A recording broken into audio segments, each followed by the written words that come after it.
Good evening and welcome to TUC Half Hour, the official weekly television program of the Trade Union Congress of Nigeria. Merry Christmas! I am your host, Ave Michael. Today we embark on a comprehensive three-part series with the Trade Union Congress president, where we will delve into some of the pressing issues affecting our nation. In this series, we'll explore implications of the 2024 budget, examine ongoing tax reforms, and assess the overall state of the nation.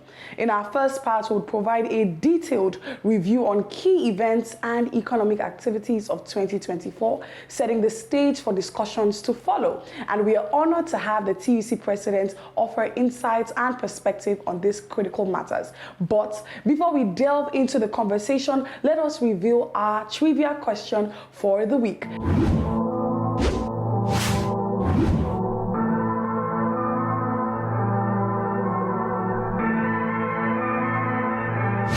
Kindly stick around to the end of the episode to find the right answer out. TUC Half Hour continues after the break.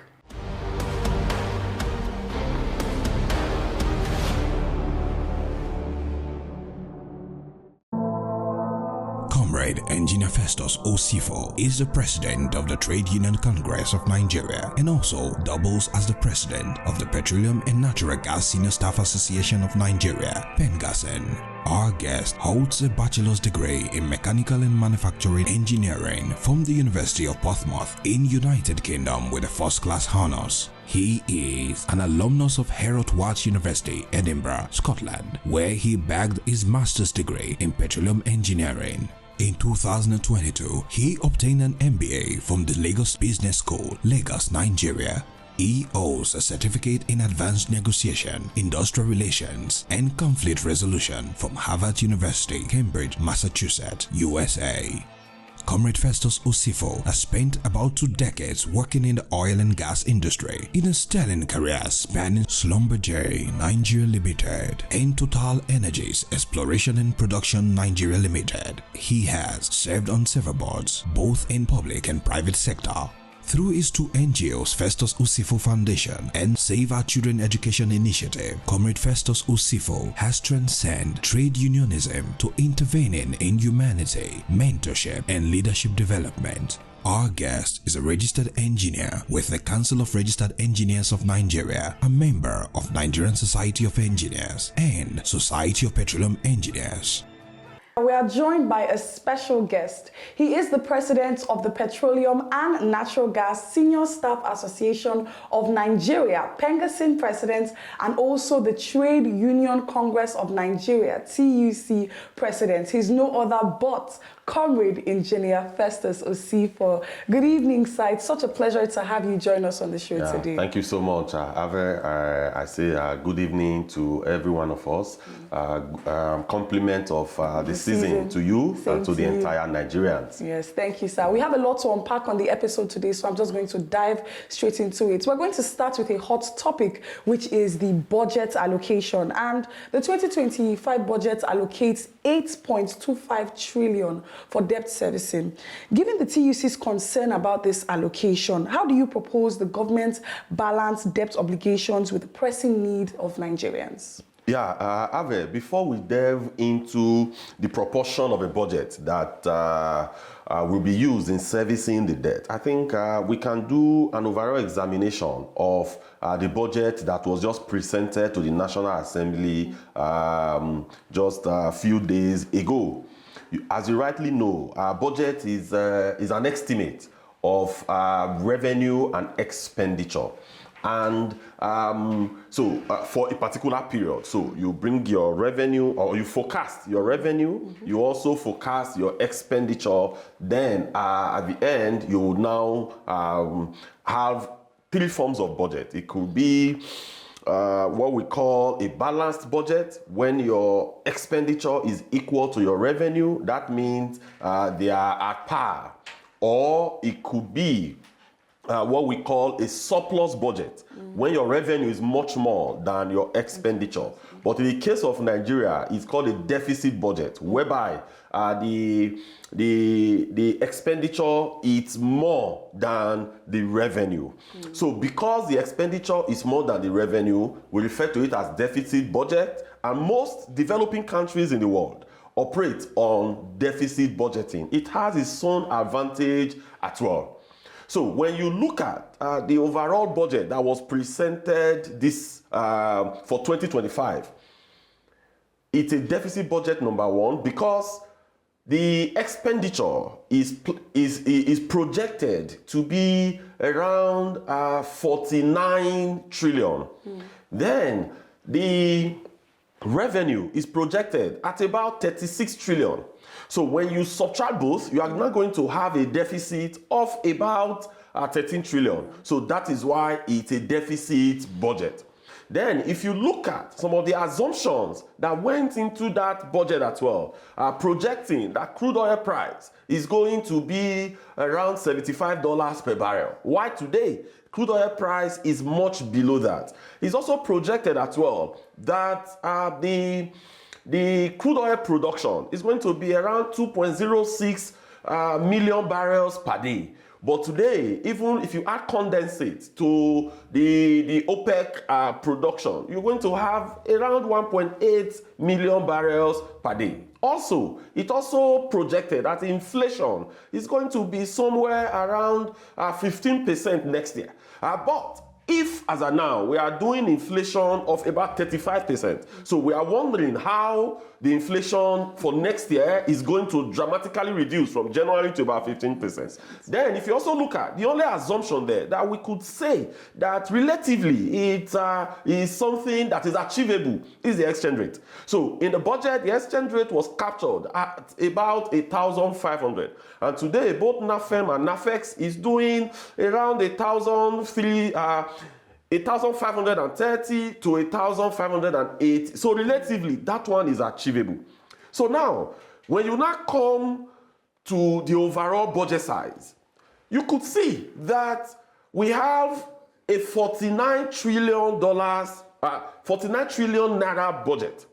But when you look at the real value of that 49 trillion, when you compare it to the dollar value, the reason we use dollar in benchmarking most of the things is as an import-dependent country. We literally import everything from your camera set that is in your studio right here to the television. We literally import everything. So when the exchange rate goes up, the dollar component is also going to what? Is going to be impacted. So as of today, the budget of 49 trillion naira at an exchange rate of 1,500 is going to give you something around $33 billion. But if you look at the budget of 2024, that was about 27 trillion naira. With the exchange rate that was proposed there, that budget is about $36 billion. So look at the irony. When the budget was proposed for 27 trillion, the dollar component, when you convert it, was somewhere around $36 billion. Then this one is 49 trillion naira. But when you use the exchange rate projected at 1.5, the real value of the budget of 2025 is actually lower than the value of the budget for 2024. Why are we interested in the value? If you look at the budget today, close to 5 trillion naira was projected for security and defense. Now, most of the hardwares that are going to be imported, that are going to be procured, they will be imported, right? We don't produce helicopters, we don't produce drones, we don't produce most of the military hardwares. Yes, we have in Kaduna now, we have a company that is producing some of these little military items, but not the gigantic ones, not the sophisticated ones that we will need as a country. So with that, what that means is that we are going to import these equipment. And in importing them, we will take our naira, we will convert to dollars. So if you look at that amount that is there in the budget of about 5 trillion naira, you compare it to what was provided in 2024 budget. The 2024 budget is actually higher. because the value of our naira has, I don't want to use the word eroded, but it has negatively been impacted by devaluation. So overall, coming to your question specifically, you are going to realize for the debt financing, there is no big challenge in borrowing. But what we have observed in Nigeria over the years is that we got to a point where we started borrowing to pay salaries. You can borrow for development. You can borrow to facilitate development and facilitate investment. And these are traceable.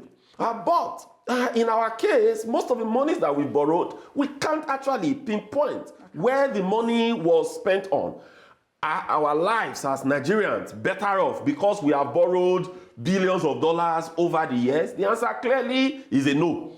So if, for example, we have been borrowing over the years and today we are growing at about 10%, then we could say, yes, there is a direct linkage between our rate of borrowing and our rate of growth. But today we cannot actually lay our hands on that. But overall, Nigeria as a country, we don't have, we having a budget of about $30 billion is abysmal for a population of about 230 million people. If you look at Kenya, Kenya population is around 55 million. Kenya budget is $30 billion for 55 million people. If you look at South Africa, South Africa has a population of about 60 million people, and their budget is close to $130 billion. Remember, 30 billion to 130. That means the South African budget size is times 4 of the Nigerian budget size. The reason we are looking at this is that with the material resources that we are endowed with in Nigeria, with the human capital resources that we have in Nigeria, we have no business in having a budget of just $30 billion. Before I end this, Avi, in 2012, so a survey was done by the then Minister of Works, Architect Mike Onolomeme. He did a survey on how much will it cost to fix the entire Nigerian roads, federal roads in Nigeria. When he did that survey, it will shock you to note that what came out was that Nigeria will need up to $120 billion to fix our entire roads. So what that means is that if we take our budget today, $30 billion, it will be times 4 of that will be required to fix our roads without paying salaries, without fixing hospitals, without fixing education, just roads alone. So the Nigerian state, we must sit down and have a conversation on how our revenue must grow, on how our budget size must grow, because today, literally, in every part of Nigeria, we have mineral resources. If you go to Jos, you have tin. If you go to most states in the south, south, and southwest, you have huge limestone deposits. If you go to some part of the north, you have gold deposits. If you go to Ondo, the bitumen in Ondo can tie the entire roads in West Africa. So, but these things are literally lying fallow without being tapped. So there must be a rethink on how our revenue must grow. We must do everything possible to ensure that, that the budget size grows. Otherwise, the much yarned about development, we will not be able to realize it in any time soon. All right, so I would want to get your take on the tax reform bill that is before the National Assembly and how you think it can, potentially affect Nigerians and Nigerian businesses. Yes. Before the National Assembly today, we actually have 4 tax bills, 4 bills that are related to the tax reforms. 1 is the Nigerian tax bill. 2 is the Nigerian tax administration bill. Then 3 is the Nigerian Revenue Service Establishment Bill. Then we also have the last one, which is the Joint Revenue Board Establishment Bill. So these are the 4 bills that are currently before the National Assembly. At first, it's good we talk about some of the good provisions that are in that bill that for us, we are quite excited about. One, in that bill today, you have, first of all, before I go into those specifics, generally, every society needs reforms. Every society, you cannot sit back and be applying some laws that are 50 years old, in some cases even much more. So we can't be in 2024 entering 2025 and we are applying laws that were promulgated maybe by the military or in some instances even pre-independence. So we need to reform those laws, right? To be in tandem with the 21st century. So overall, that is, we think that is quite good for us to reform our laws. However, there are some good provisions in this current bill before the Senate and the House of Reps. Some of the provisions that we are quite okay with, and we are also calling that it should be further enhanced, is a provision that talks about those within the minimum wage bracket. That those earning 800,000 naira a salary and plus an allowance of about 200,000 naira, making 1 million naira, they will be exempted from tax. Good innovation, but we think that 1 million naira per annum is relatively too small. So it should be expanded to maybe somewhere around, maybe between 2 million and 2.5 million naira per annum. So that anybody that earns 200,000 naira per month will be exempted from tax. So that is on that. Then another provision that we also think was quite okay were the ones that talked about business turnover. That is also a good innovation, but we also want them to expand it a bit from 50 million naira to somewhere between 80 to 100 million naira. Then company tax is quite good because it will also encourage companies to do business in Nigeria. It will create a better business environment because when you compare that to what is applicable in other African countries, it's actually in tandem. But there is also a thought by some scholars that most of these profits are being shared by the boardroom gurus, by the bourgeois, those that are promulgating the company. They are the ones who, if you reduce tax, at the end, they are going to have more money to share at the end of the day. They could call it performance bonus, they call it dividend or whatsoever. But overall, that framework, we are quite happy with it. You know that there are some certain percentage of collectibles by FROIs that goes into education tax fund, what we call the ETF, and now maybe TED fund now. So that goes into it. But over time, they are going to remove that funding of TED fund. Then also as well, on the Naseni. So there is also a provision to cut that down over time. But most of this funding is not going to go to the children, the loan that is being given to tertiary institution students today. So there are some clarifications that would want government to offer us and offer Nigerians regarding that. Then if you now also look at the issue of VAT, VAT today is about 7.5% in Nigeria, but there's a provision in that act that is going to increase it to about 15%. What we've told government is that all you need to do first is a lot of people that ought to be paying VAT are not actually remitting the VAT to government. So the first thing you must do is to improve the efficiency of collection. So improve how you collect this VAT so that if today your efficiency is about 10-15%, jack up that efficiency to about 80%. And if you do that, you are going to double, if not even triple, the VAT collections that you are making today.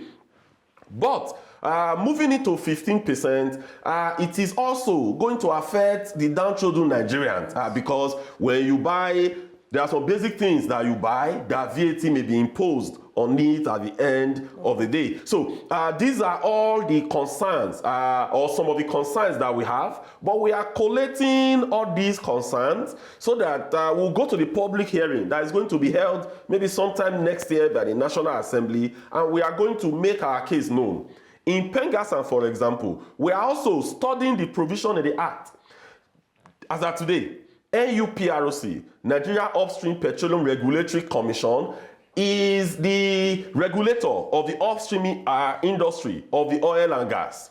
But there's a specific provision in the Act about royalties that is being collected, or rather that is being processed and monitored by NUPROC, but the money is paid to government. But now that function, the Act, the tax reform is moving that function from the PIA as donated to NUPROC, is now moving into Nigeria Revenue Services. So we are still studying that, so that at the end, Nigerian government will not be shortchanged, so that at the end, even citizens will not be shortchanged, so that these companies, the IOCs, the indigenous oil and gas producers, will not shortchange both the Nigerian government and the Nigerian people. So we are looking at those provisions, and we would make recommendations to government during the public hearing, and we will mount the rostrum to campaign on what we believe that will work for Nigeria. Let me quickly state that we want to appeal greatly to the National Assembly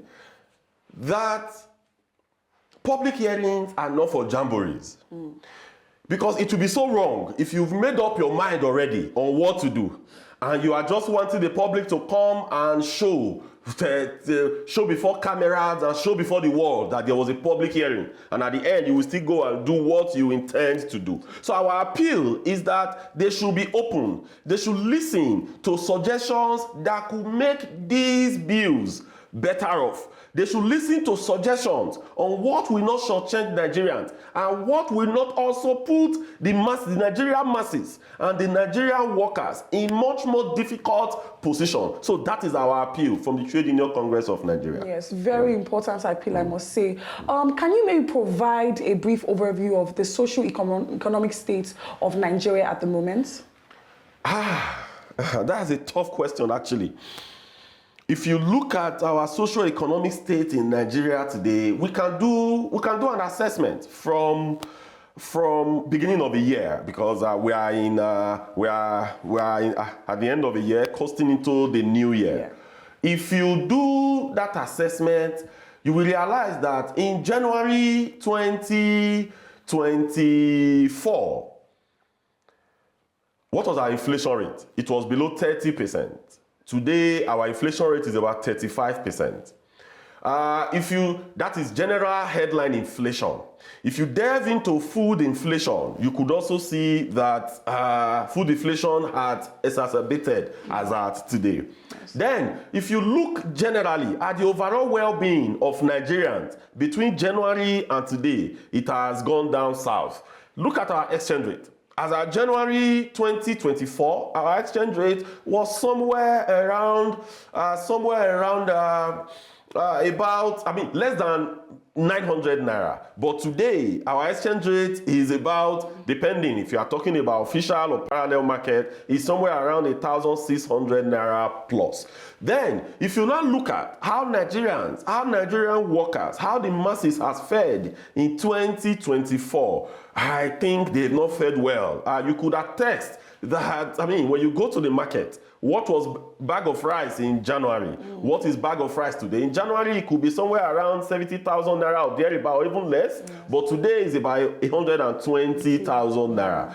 Ditto for beans, ditto for yam, for, all manner of things. If you also look at the manufacturing sector today, you could realize that the manufacturing sector, they've not also fared well. Because what feeds into the real economy is the manufacturing sector, the construction sector, and those sectors that we employ a lot of Nigerians. The manufacturing sector, they've not fared well because the exchange rate volatility has affected that sector greatly. They've laid off a lot of workers. If you look at some of the international companies, they've also left Nigeria as well. Yes. Then, if you also look at the real estate sector, nothing good has actually come up from that as well, because the cost of housing today has gone above the roof.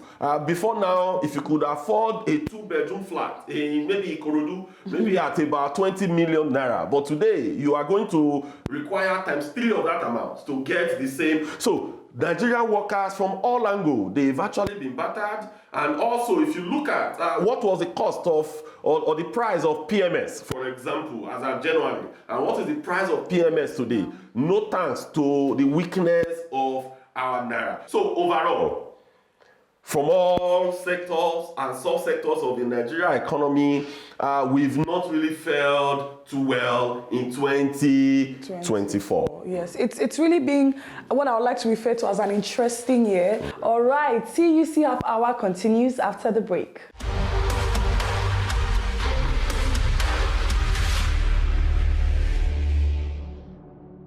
And it's a wrap. Thank you for joining us on the episode today. But before we say goodbye, let us reveal our answer to our trivia question for the week.